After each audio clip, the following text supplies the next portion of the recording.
தமிழ்நாடு சட்டமன்ற தேர்தல் வாக்கு எண்ணிக்கை நாளை நடைபெறும் நிலையில் வாக்கு எண்ணிக்கை மையம் எவ்வாறு இயங்கும், என்ன நடைமுறைகள் கடைபிடிக்கப்படுகின்றன என்பது குறித்து விரிவாக பார்க்கலாம் இந்த தொகுப்பில்.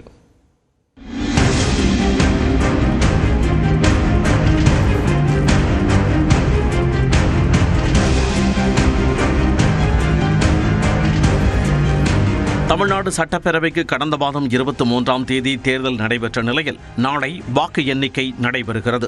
மொத்தம் 75,064 வாக்குச்சாவடிகளில் பதிவான வாக்குகளை எண்ணுவதற்காக 62 வாக்கு எண்ணும் மையங்கள் அமைக்கப்பட்டுள்ளன.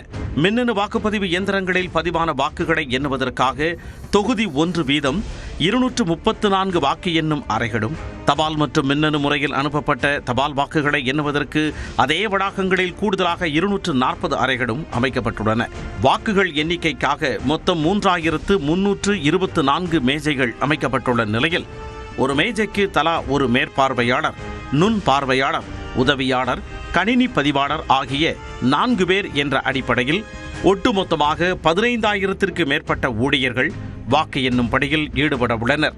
இது தவிர தேர்தல் ஆணையத்தின் விதிகள் முறையாக பின்பற்றப்படுவதை உறுதி செய்ய ஒரு தொகுதிக்கு ஒரு வாக்கு எண்ணும் பார்வையாளர் என்ற அடிப்படையில் 234 பேர் நியமிக்கப்பட்டுள்ளனர். காலை 8 மணிக்கு வாக்கு எண்ணும் பணி தொடங்கப்படும் நிலையில் முதலில் தபால் வாக்குகள் எண்ணப்படுகின்றன.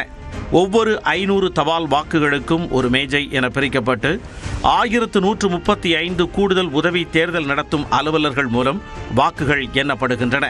இதைத் தொடர்ந்து காலை 8:30 மணிக்கு வாக்குப்பதிவு இயந்திரங்களில் பதிவான வாக்குகளை எண்ணும் பணி தொடங்கும். வாக்கு எண்ணிக்கையை பொறுத்து ஏறக்குறைய 16 சுற்றுக்களாக வாக்குகள் எண்ணும் பணி நடைபெறும் நிலையில் ஒவ்வொரு சுற்றுக்களின் அடிப்படையில் முடிவுகள் அறிவிக்கப்படும்.